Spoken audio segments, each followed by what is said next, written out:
My understanding is that this is the first half of the second half of the talk that was presented yesterday. T has asked me to introduce her as T, Mary Roberts, who has been practicing descriptive psychology for 40 years and is going to be presenting the work of other people, but work that she is very excited about.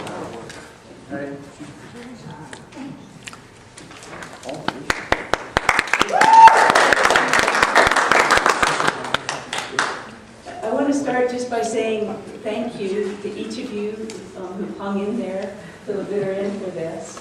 I think for most of you, it'll be material you know, you've heard before, but part of the interest and part of the point is just to see what I did in Amsterdam, how I presented this to people who've never heard of descriptive, or very hardcore behavior, or hardcore empiricists, I should say.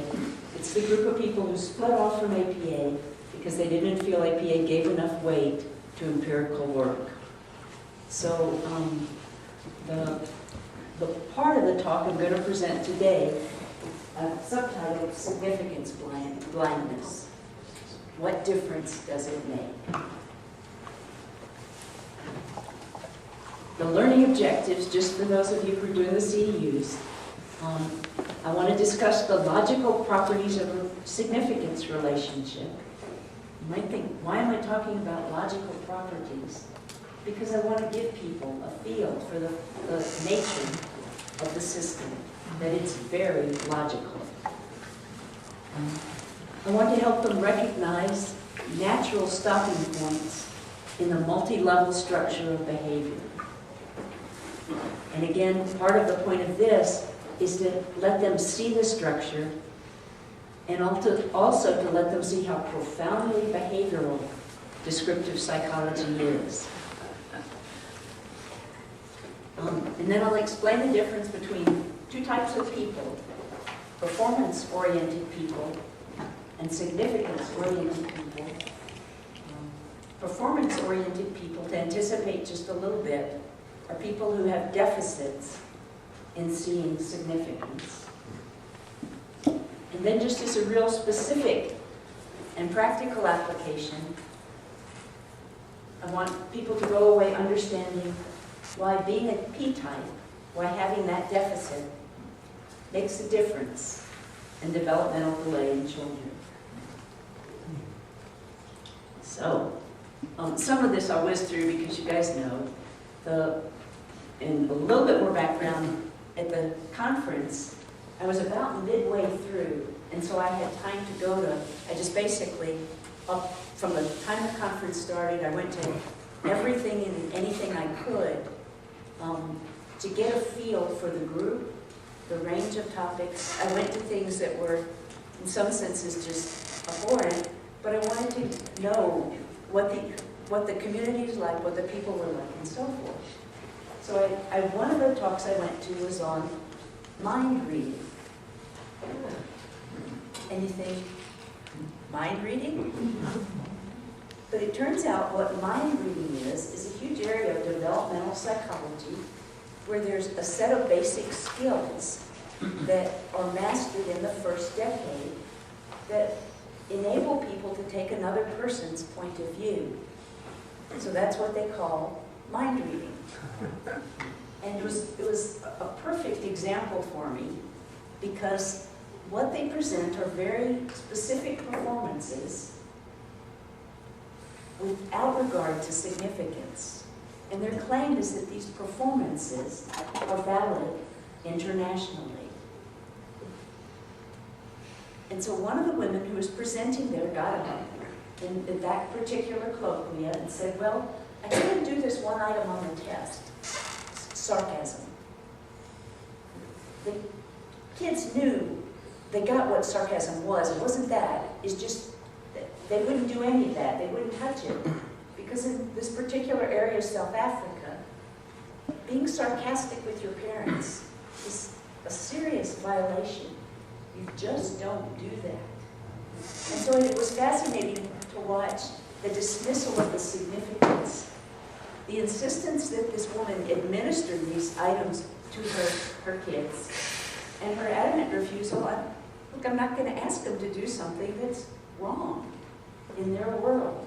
Besides, they're not doing it. They know it's wrong. And so that gave me this wonderful example then to use later in my talk. But again, even with this idea of performance and significance, you could see people weren't about to give up the international validity of the performances. And there was no need for them to, because at that level, at the concrete level, you could get that kind of consensual agreement. But at the level of significance of what kids were doing by doing that, huge differences. So it gives you a feel for kind of the context, the setting. These people are talking about mind reading when you see what sense someone else makes. But there was a small group of people who went to most of the more human level talks. And so I got to know, some number of that small group of people. So what is a performance? It's the concrete, easily observable process aspect of behavior. Occurs in a particular time and place. And in the psychological literature, it's usually what people mean by behavior.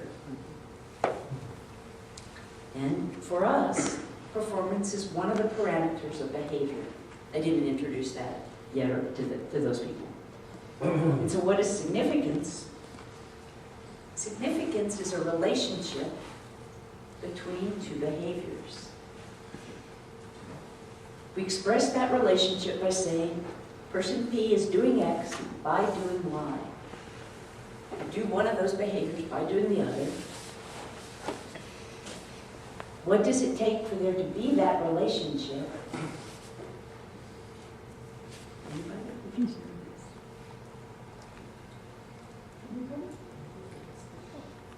It always takes a wider context.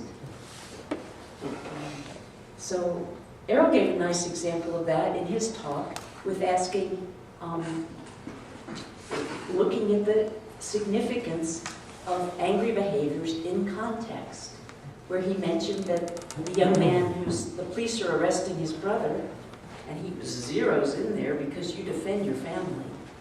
In that context of family, he was being loyal to his brother. That's what he was doing by doing that. In the police context, of course, he was interfering with the officers. So that significance is always going to be context dependent. And so, our old friend, our farmhouse. And I'm first going to go through to illustrate the context fact. So we start with what you're looking out on the field, and what you see is a man moving his arm up and down. And then I add some facts. I increase the context. His hand is grasping a pump handle. The handle is part of a pump that's in good operating condition. There's water in the pump, and it's connected to the house. Notice we've gone from the man moving his arm up and down to now the context includes a house, water, pump. There are people in the house who are drinking the water. There's poison in the water. And the people in the house are terrorists planning to take over the country. So what I'm emphasizing here is how when Paula was talking about with her arguments, she tries to get people to look at the facts of the situation, because it changes everything if you appreciate the context. And so with this, what we say in terms of performance and significance, he's moving his arm up and down. He's moving the pump handle up and down.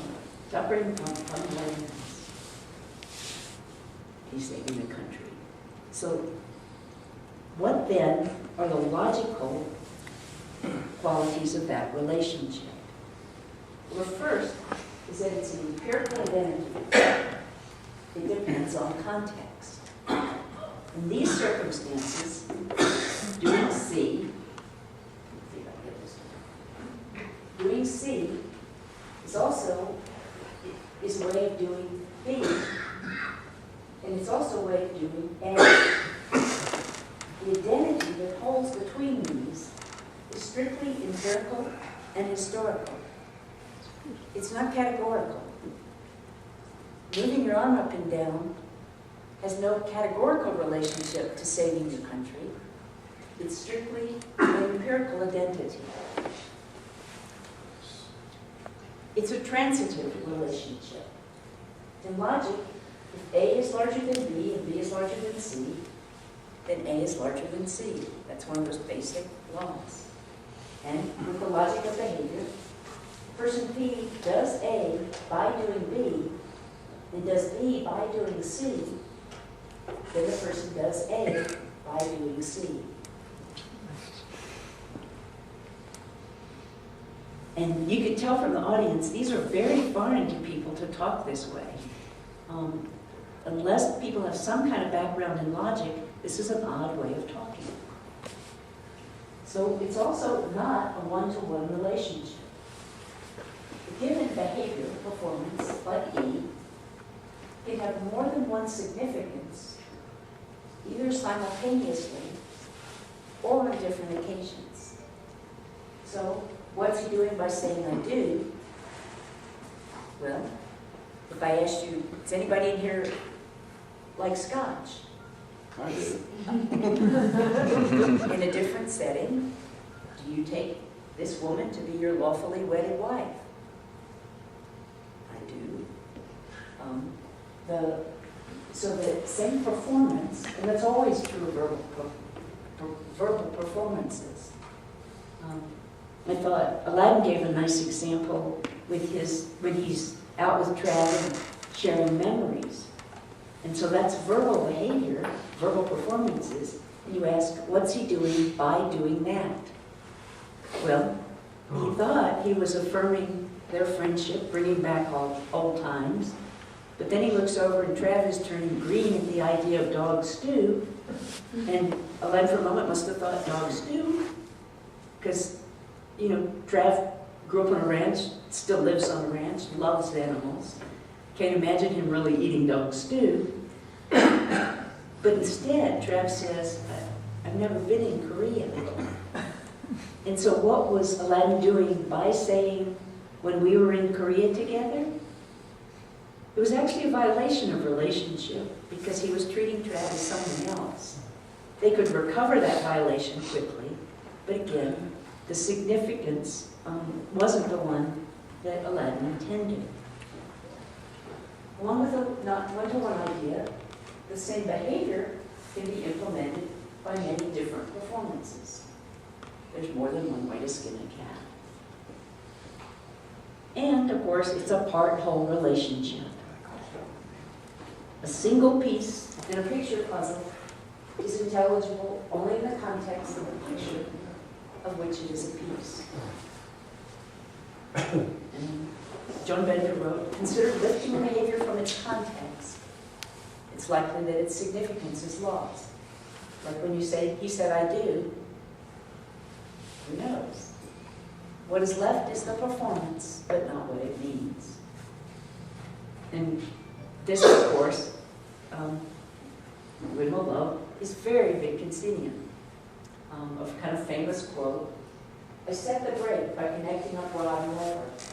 Well, yes, given the whole of the rest of the mechanism.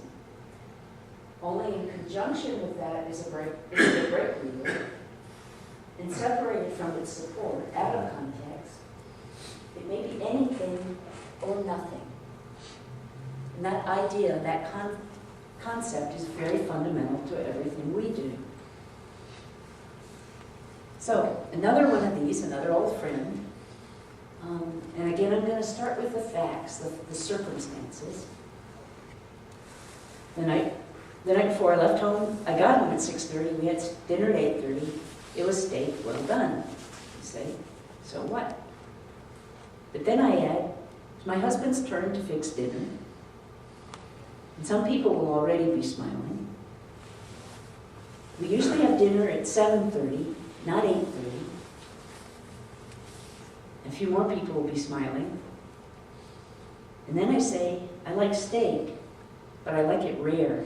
I hate it well done. Well, if you've never heard this before, by now everybody's smiling. And then I add, just to cinch it, we had an argument in the morning and never got things resolved. Those are all facts about the context, about the situation. And now you're suing for custody. or food poisoning. And so we see the behavioral descriptions. First, the performance. He's serving steak well done. He's serving something she hates. He's giving her the business. And what's the further significance? Maybe a move towards termination of marriage. There's one more of these. Those are so familiar. But Pete also did all this work with the Air Force, artificial intelligence work, on recognizing how do you enable a computer to formulate the information, the significance of information. Because there's so much of it, how can you get the computer to essentially be able to recognize significance? And so one of the standards from that world, again the facts, 3 tanks are moving from point A to point B. That's the performance, the description. That's what the radar can detect, tanks moving point A to point B. But then I add the fact, point B is on a bluff, overlooking a fort. You think, a tank's moving to point B, and then I add the bluff is on the other side of a national boundary. So right away, by those additional facts, by extending the context, we get these descriptions. The tanks are threatening the fort at point B. An offensive is beginning with an attack on the fort. And again, we don't know what larger pattern that's a part of. So I hope at this point what you see is how important the facts are in descriptive and the attention to facts in context. And that you simply can't know what a behavior is unless you know the whole of which it is a part. So in South Africa, when that child is sarcastic, the whole of which it is a part is cultural, and it's a serious violation of cultural norm about how you treat your parents. Okay. So. Can you read it? What does that say? Oh, it says, how do we know when to stop? No, there's something else. It's your It says you're overreaching. Oh. Can everybody see it? And I paid for the right to use this. It's copyrighted, and I did. So we're not doing anything illegal by showing it to you. Social practices are what there are to do in culture. They're the done things, learnable, teachable patterns of behavior. And remember this, even the word social practice is odd to people. So move beyond comfort level to social practice. And now the next move, intrinsic social practices, are practices that can be engaged in without a further end in view. And they're natural stopping points. Remember, that's our question. Because they're complete units of behavior. So, what am I talking about? What do I mean by social practice? How can they be stopping points? We have our old friend, little white balls. Imagine I say, I like to walk around on the grass, knock little white balls into holes in the ground, and then do it all over again. That's a performance description. And if I give that description, it's natural to ask, why would anybody want to do that? Well, if I say, I like to play golf, you wouldn't ask, why would anyone want to do that? You'd know why. reason is that golf is an intrinsic social practice. We can understand someone doing golf without an ulterior motive, without a further end in view.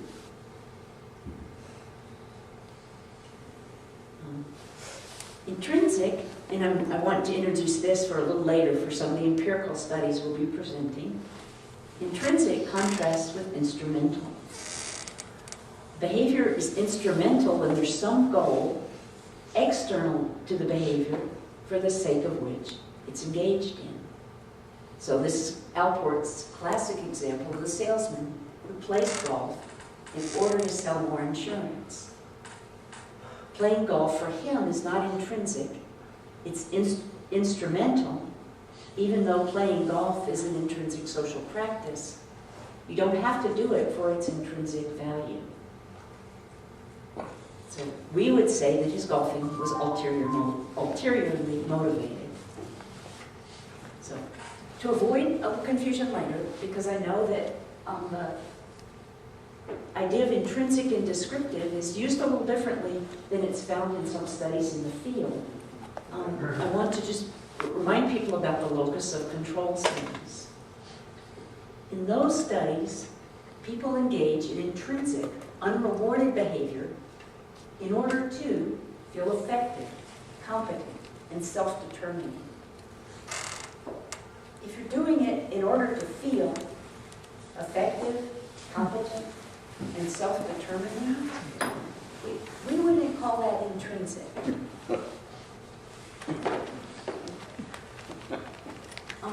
Because those studies assume that all behavior is instrumental, there always has to be an ulterior motive. They use intrinsic that way. In contrast here, that would be instrumental. We don't assume that all behavior is instrumental. We don't make that assumption. And I might add, there's no empirical data or empirical validity to making that assumption. So here, if my only reason for playing golf is to feel effective, then my behavior is not intrinsic, it's instrumental. So, let's come back to this question. That was kind of an aside. Let's come back to this question about how do we know when to stop. I do want you to notice.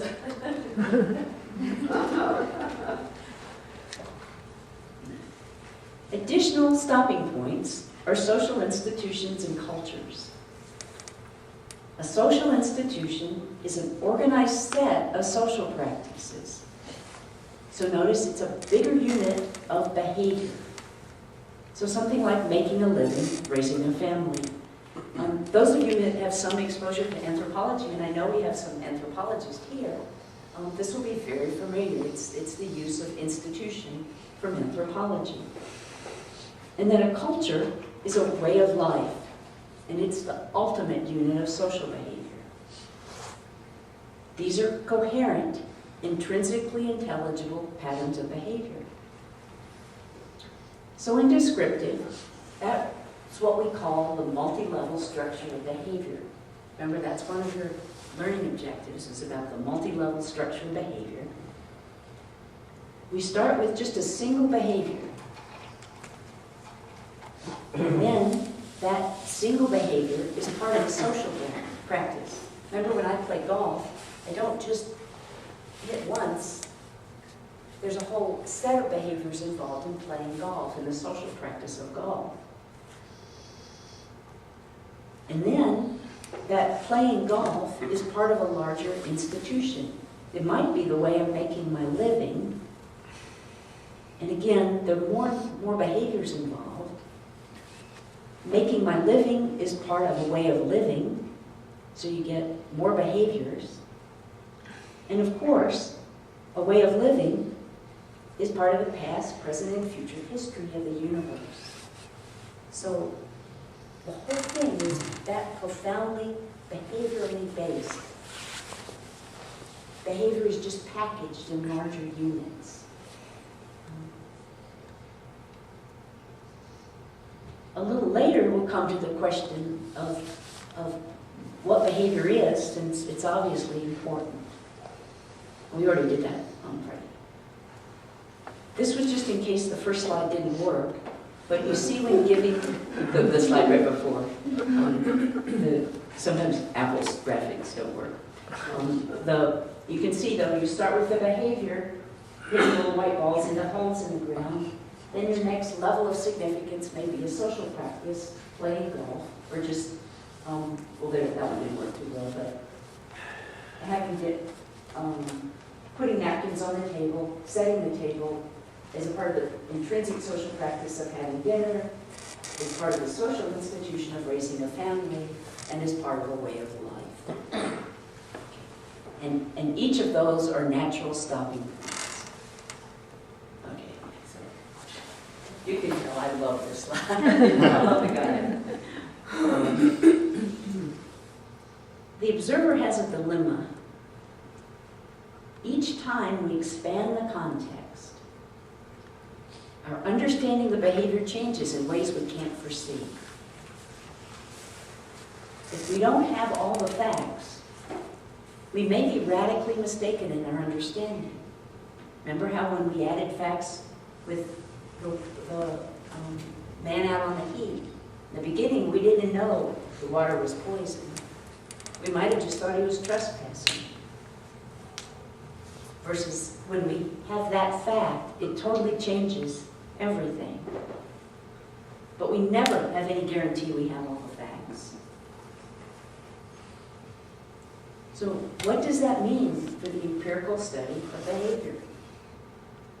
Should we just stick with concrete performances? We can agree on those. Well, the advantage is we can agree on them. Anybody can see that the man's moving his arm up and down.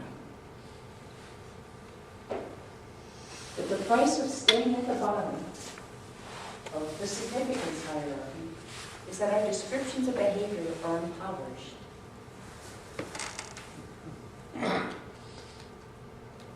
We will be restricting the scientific study of behavior to the study of performances. So, my devil's advocate slide. Enough. So far, all you've given us is some colorful examples. You have to do more than show us diamonds embedded in ever larger diamonds. Notice that's a performance. But what are the numbers? If you can't demonstrate that your constructs are empirically valid, don't waste our time. And they're very serious about that. I'm smiling at it. Here it's kind of funny, but in this world it matters. Notice the move, too, of making that a devil's advocate position. So I want to look at some amazing empirical studies that were done over the years. For all these studies, the underlying, and I won't do them all, because there wasn't time, so if someone you love is left out, I apologize, but I only had time to do 4. So, but people differ in their competence with respect to significance appreciation. That's where we were talking about significance blindness. We can identify 2 groups of people, and performance-oriented people, people who stick at the concrete levels of description, are lacking in appreciation of significance. So the norm here is the normal human ability to appreciate significance. Most people can answer the question, what was he doing by saying, I do? And significance-oriented people are simply not deficient relative to that norm. So P-types, performance types emphasize what's concrete and observable, relatively insensitive to context. They tend to make a one-to-one correspondence between a performance and its significance. And they find it difficult to generate alternative behaviors to exemplify a significant behavior. So if you only know one way to do something and that's the way it's done, and suddenly you lose the ability to do it the way you've always done it, some people are going to do a lot better at being able to generate alternatives. Like there's a lady in my neighborhood who's gradually losing the ability to walk, just, a degenerative neurological disease. And she has this little dog. The love of her life is this little dog. And a few weeks ago, I saw her out. She had bought one of these motorized, wheelchairs. And she looked so happy because she had this new way to implement the behavior of walking her dog. Not everyone can do that. They think if they're not doing it the old way, they're not doing it. And that would be performance oriented. Whereas she's the kind of person who will continue to create ways to walk her dog. And walking your dog is a social practice. Okay, so P-types like specific nuts and bolts options. Every clinician is dealt with P-types. In therapy, the kind of classic stereotype is the engineer. You're doing child therapy and you say to the father, I want you to spend 15 minutes playing with your kids. And you can see the kid is thrilled. And you look at the dad and you just see sort of flatness and you know this isn't going to happen. And so you ask something like, well, what would you do? How would you play with your child? And he can't answer that, which means he's not going to be able to do what you want him to do. And so then, instead of insisting that he generate those things, you create them with the child. What would be fun to do with your dad this week? Let's figure out 3 things, and they have to be very concrete, nuts and bolts. Let's see, one day we'll take the football out to the field, and we'll throw the ball to each other a little bit. Another day we'll take the frisbee out with the dog. You give very specific nuts and bolts directions, because then they can succeed. And the child won't be disappointed. In contrast, S types, context sensitive, able to see how the same behavior can have different significances and be misunderstood. They're able to generate alternative ways of doing something. And they actually prefer to choose a behavior among the possible options. The questions I want to look at, I'm going to have to speed up a little bit. Oh, do I have 12:20? Because I still have to go. So, the questions we'll want to look at, you can guess the answers. Does significance blindness make a difference in sexual stereotyping? Does it matter in the appreciation of intrinsic social practices? That's a pretty interesting question. As a parental characteristic, is it related to developmental delay? And last but not least, does it matter in planning for an alcohol-free life? Just smiling. And Corey Sapin developed this kind of amazing instrument in which what she did was just write 8 episodes depicting interpersonal interactions, and for each episode give 10 options and ask subjects to rate the appropriateness. And then at the end, they had to pick just one, which would be their own response. And she specified by appropriate what we mean is most humanly fitting. We don't want you to judge what's proper socially acceptable. It's just how well each response would fit for that person in that situation. And notice those are very descriptive instructions. That particular response for that particular person in that particular situation. Scale range of 1 to 10. Her blue ribbon panel felt she'd done a good job with the options. They're all about equally appropriate. So let's give you an example so you actually can get a feel for these. You and your boyfriend are taking advanced level disco class. Your motivation is to take the classes to unwind, get exercise, enjoy yourself. You have a lot of previous dance experience while your friend hasn't, so he's got to put in more time. You just want to fulfill the requirement of the class that you'll work out a routine at the end of 10 weeks.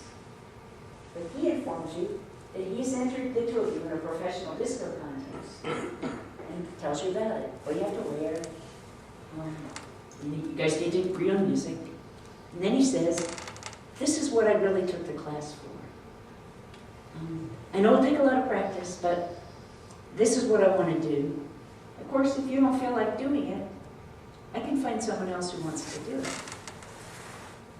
Well, because of your experience and your professional standards, you know the two of you are not on a professional level yet, and you don't want to do this below par. Also, you really don't like the disco scene. You don't want to spend your time or money on clothes, and it seems like you're being coerced into something. So it's a pretty vivid description that people should be able to relate to. And then she gives the items. Say to him, I'm not ready for that yet, and I don't appreciate your making decisions for me. Notice, that's a very specific, concrete item. It's exactly what she could say. It specifies what to say in concrete detail. You can ask him if he's willing to buy you the outfit. You can go to the contest and back out at the last minute. Remember, these aren't socially appropriate. But they provide, again, very specific scripts. You know exactly what to do. In contrast, the sample items are at the significance level. Well, discuss your expectations. It's what you want to accomplish, but you don't know how to do it, you don't know where to start, you don't know what to say. Make a mental note of it and let him know later that, hey, you don't have that kind of control. Again, nothing's scripted, it's the significance. And kid him a little so he can see it in perspective. And so you can see that there's not that sharp of a difference that you might not expect to get empirical results with these. But you have a very highly refined index. I won't go with that for you guys, but for both a performance index and a significance index. And having developed the instrument to measure the difference between performance types and significant types, Corey then said, well, where does it make a difference? If somebody's significant, blind of significance, does it matter in male-female relationships? And at the time, there was a huge amount of polemics as well as research going on about the prism of sex role stereotyping. I think at the moment it's all the old gang, so you guys will all remember that. And Corey's reaction was, well, you know, not everybody thinks of men and women in terms of sex roles. In fact, that talk about roles reflects a performance orientation. And so her hypothesis was that people who have significance blindness will differ in this degree of sexual stereotyping they manifest. So she developed, slip through this one. But she had, again, another set of stories that were very male-female oriented. And what she did was give subjects different versions of the episode, same episode, but sex reversed. So systematically, one time it's a man, one time it's a woman. One time the man holds the door, the next time the woman holds the door. And then they were asked to rate all of them relative to adjectives on the bound sexual scale. And these were things like assertive. You get the idea. Okay.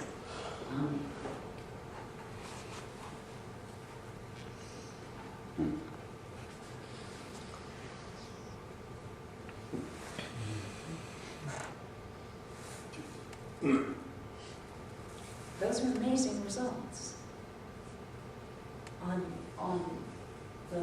And it's a three-way analysis of variance by group, P-type versus S-type, by whether the person in the story is a man or a woman, and by whether the particular option is specified performatively or significantly.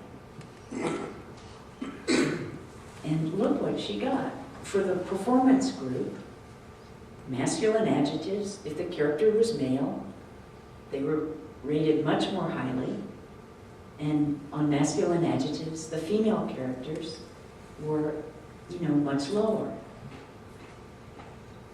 On the feminine adjectives, the women were rated much higher, the men much lower. But these are all for performance people. But for significance people, guess what? No difference. It didn't matter whether it was a man doing it or a woman doing it. What mattered was the significance, the human significance of the behavior. So, but the interesting thing was what happened on the performance options. She, in effect, got counter-stereotyping on the concrete performances. So that on a masculine adjective, the man was actually rated lower, the female higher, and then on the feminine adjectives, the men were rated higher. So she got this sort of interesting counter-stereotyping effect. Now, in Amsterdam, I had to quickly disclaim, of course this was post hoc, la-di-la-di-la, but with B, it was always more interesting when things didn't come out the way you thought, because that's when you really learn something. And so the fact that people, you would see this counter-stereotyping had important implications for the research. That if researchers just used performance operations, they wouldn't get the results they wanted. The significance ratings, and so she very much confirmed her hypothesis that if you're blind, significance blind, it affects male-female relationships. Okay, Kristen's comments. Do people remember some of this? Does it seem familiar? Disco. Disco, yeah. And Sandra Bem. Sandra Bem just died a year or two ago. Okay, so another one that's more interesting, I think, is the relationship between appreciating significance and appreciating intrinsicness.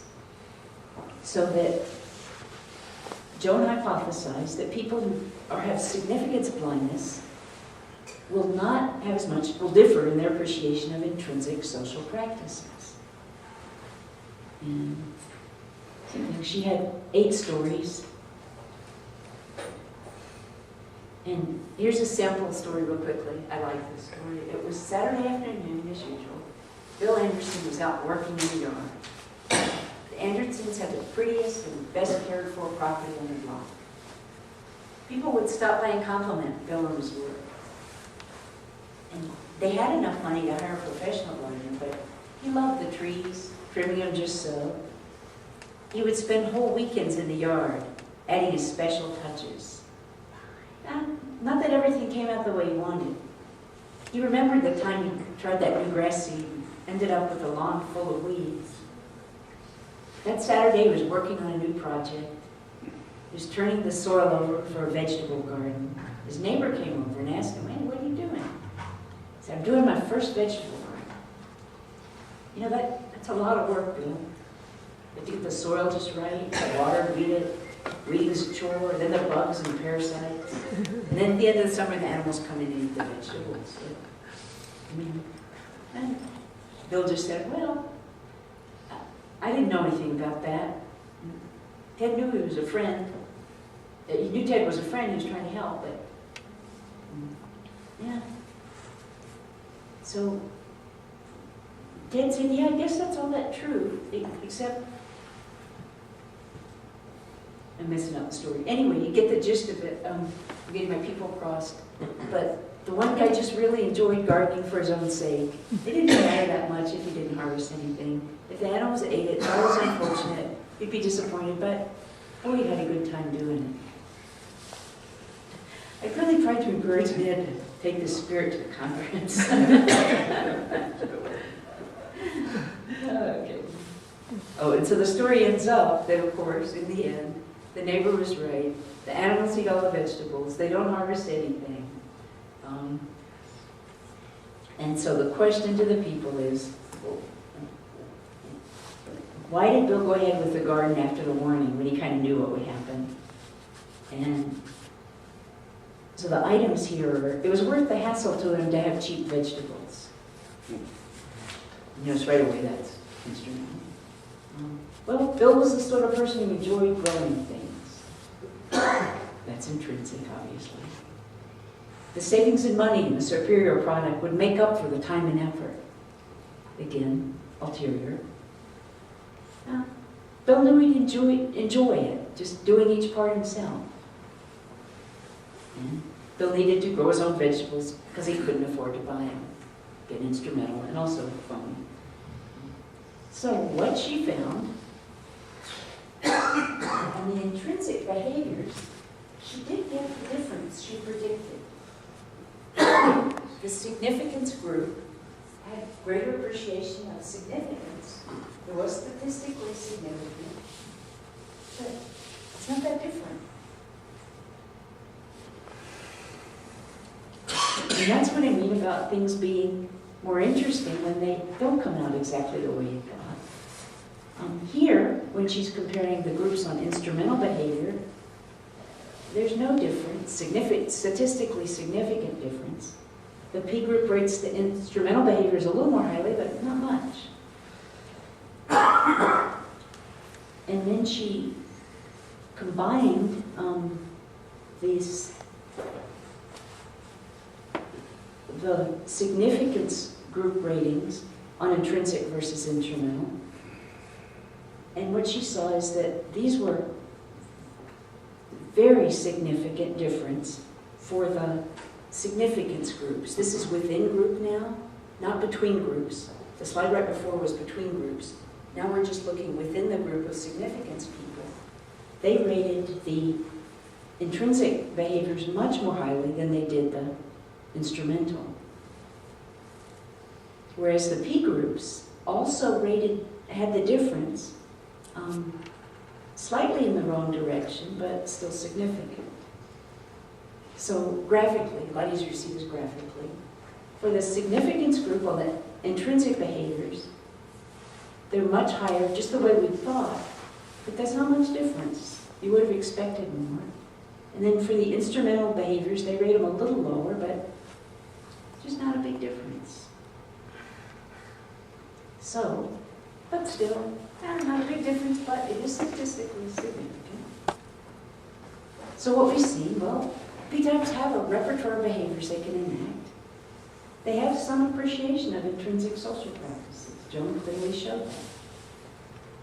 Maybe S-types are more flexible, creative, and fulfilled. So what? Does being competent and seeing significance really matter? Well, many you know and remember this study. One decided to find out, did it really matter? And he was in a position to look at developmental delay in children and whether or not their parents had deficits in significance appreciation. He also looked at whether or not their parents tended to insist on things being done a certain way. And so he hypothesized just what you'd expect, that performance-oriented parents and insistence-oriented parents would have children with greater developmental delays. The rationale is important here. He thought that the customary enactments, the usual way things are done, are disrupted when a child has disabilities. Like for example, if a child, you cuddle the child and it just doesn't relax. What does a parent do? How do they take that? Do they seek alternatives? Alternative ways of showing affection? Well, one possibility is to escalate efforts, to try to carry out, to do the done thing, even beyond the point where kids can't participate and it's obvious. Another is to withdraw. It's awfully hard if your child doesn't cuddle. And another is to evolve non-standard scenarios and enactments. And so the rationale is that parents who can develop non-standard scenarios will have children who do better. They'll bring out the best in their kids. And Juan gives us amazing, actually here at the conference, he presented this example of, in the classroom, the child needed a pencil to be sharpened. And this, there are lots of ways to sharpen a pencil, including asking someone to help you, including having a friend do it, including getting your dad to do it at home with a knife. But some parents insist, and Juan I remember him still describing this, of this parent absolutely wanted the child to turn the sharpener, and just no other performance counted as sharpening the pencil. And so we had 109 parents, children removed, and you see a range of disability. All parents completed Corey's instrument so they could be classified. They had 4 stories for insistence.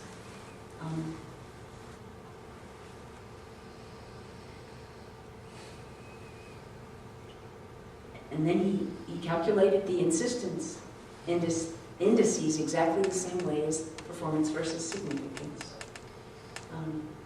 And the correlations indicated that 2 things were independent, but he got these incredible results in this distribution. The top is high performance of moms. You can see low performance orientation, high insistence, low performance.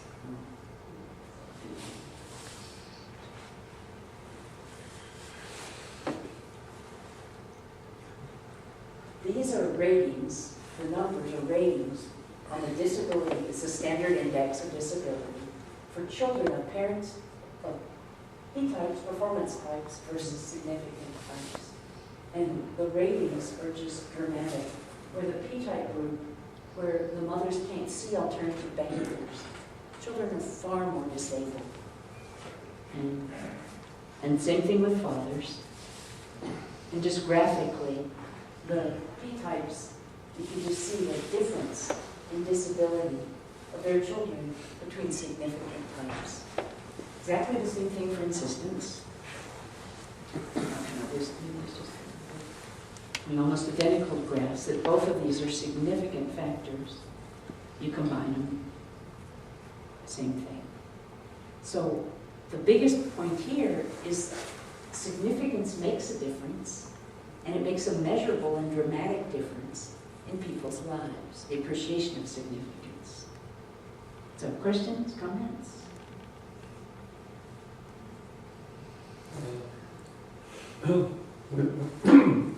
Was this presented in that context with the intention of giving an ironclad example of something that was contrary to their way of seeing Well, it was persons? not real strongly so, but the idea was, like what I was doing, the significance was more to give one, it was to get us in the door. I didn't think we would be accepted to present there at all. So that's why we were doing empirical studies. But then the other was to show that something qualitative. Talking about significance is strange in a larger world. And to show that it could be quantified and makes a dramatic difference, that it's worth looking at. So, there's one more study we want to look at, because if you see it makes a difference, the next obvious question is, well, what do you do in treatment? Would you want to describe this, Red? Do you want me to? Let me summarize first. When people have significance blindness, what we've seen, this cartoon goes crazy. There's 2 guys in prison. One guy paints the bars. He doesn't take in a whole lot of context. The other guy is taking in a whole lot more context. So when people have deficits in significance appreciation, they may be prone to sexual stereotyping. They're less appreciative of intrinsic social practices. Their children, if they're disabled, may have higher levels of disability. So now we come to the study that looked at using performance versus significance as a basis for treatment. And this, of course, was Reg Garcia's dissertation. And his hypothesis was that people who are matched to their orientation will have more successful results, as indicated by their genuineness of their treatment plans. Whereas if you mismatch people, like if you give people who appreciate significance really performative-oriented treatment, they won't do as well in creating an alcohol-free life. I've condensed it quite a bit. So you can see he had groups where significant types were matched to significance treatment and then mismatched, and also given, he was in a hospital setting, and so he had a control group of people who got just the hospital standard goal-setting program. The significance treatment that Reg designed was designed to exploit people's appreciation of significance. Performance treatment was designed to exploit performance types' strengths in doing things concretely and specifically. And then ratings were made of the genuineness of the treatment plan, of the plan that they would take forward into the world. And he had nicely balanced groups.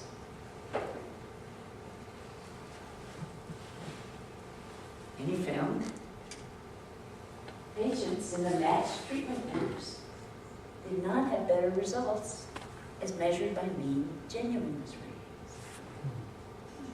Now, like you say, in the larger community, well, you put right there. But that's really interesting. And it's just that you can see that they didn't. But then Rich did a post hoc analysis of the behavior and found if he compared significance treatment for S types with performance treatments for S types, which one resulted in more genuine treatment plans? When he gave people who appreciated significance, when he gave them significance treatment, compare that number to when he gave them performance treatment. Which was better for them? Anybody? Well, if he gave them performance treatment, the genuineness of their plan was 5.23. If you gave them significance treatment, the genuineness of their plan was a 3.91. So performance treatment worked better for significance people, which is interesting. And when he compared significance treatment for S types with significance treatment for P types, significance treatment was great for the P types. So that's fascinating, and it also makes a difference for us as therapists. It's what I hope you would take away in terms of treatment. Graphically, what he showed was that the red line is the performance group. They did more or less equally well with both significance treatment and performance treatment. And the significance group really didn't benefit from significance treatment, but they did about the same as the P group on performance treatment. Does everybody see it? Just so we... So what do we make of that? What did Reg make of that? Well, in hindsight, significance types use significance treatment to produce plans that were out of character. But performance treatment, with its concrete procedural emphasis, how are you going to do that? So, you want to be a stockbroker. How are you going to get there from here? What are the steps are you going to take? It actually facilitated significance types in making choices that were in character. Being a significantly oriented doesn't necessarily mean that you are coming up with appropriate or valid significance. Right, exactly. So you may be better at conning yourself, shall we say, or. Or you may have your head in the clouds. Right. And that, yeah, Or you may give up on your implementations, just don't work. yeah, these were some, I'm gonna give you the these were mic. people who had, you know, some very idealistic plans for their recovery. And we're not stopping to think about, you know, is this something that I can really pull off? Right. And especially in the long run. So at some level, it was a genuine plan. It was authentic. It's, I'm the kind of person who can do this. It's meaningful to me. But in the long run, and in how do I go about this, that was where they were having a lot of struggle. After I heard Rich talk about this years ago, it made a real difference to me as a therapist, because Yeah. it's easy to just enjoy significance types because, you know, they relate, they can see the significance of things, but then it's important to drill down, how are you going to do it? What's the plan? How realistic. Yeah, how realistic is it? P-types, remember, benefited from performance treatment, the treatment designed for them, because it was geared to let them do what came naturally. But they also benefited from significance treatment, because it gave them practicing experience with what they're normally deficient. It's interesting. I've consulted sometimes with therapists dealing with alcoholics or otherwise addicted clients, and the therapists tend to stay a bit too much at the significance and not get tuned in, not be tuned in sufficiently as to what are you doing and how to do it, and are you just plain doing things. But what was cool was that Red showed also that with performance types, you really do want to help them understand the significance of what they're doing. In what ways it was meaningful to them that at the moment they may not have really appreciated. It's a really interesting presentation. I'm curious about sort of language used for teaching. And when I use the parameters, performance and then significance, it makes sense. But what I'm wondering about is what your thoughts about use of the word implementation. Because which you've used a few times interchangeably, but only when you talk about it in a particular direction, which is if you already have a notion of significance, then you can talk about how you implement that significance. And I'm wondering if that's part of what we're talking about here, which is I tend to find that in some circumstances, using implementation rather than performance gets the idea across quicker. And you know, I'm always struggling because we have this language that makes so much sense to us, but it just often is. I'm just curious about, do you see problem, how do you feel about the word implementation in this context? Well, it's the going up and down the staircase thing, that you go up, you generate significances, going down, you generate implementations. Great. So, Yes, that's perfect.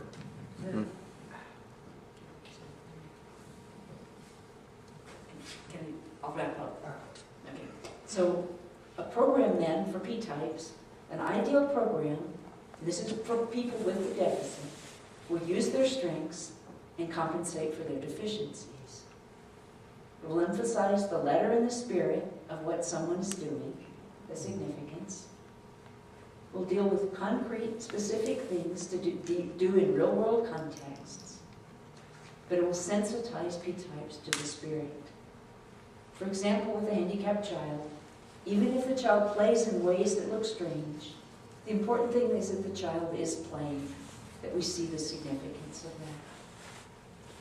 So just to review, these are the 4 questions I hope that you take away and can answer. The logical properties of significance, empirical identity, not one-to-one, so forth, partial relationship. The natural stopping points, social practice, institution, culture, the differences between performance and significance people, and understanding why being a P-type, having that deficit, makes a difference. Thank you all. Thank you.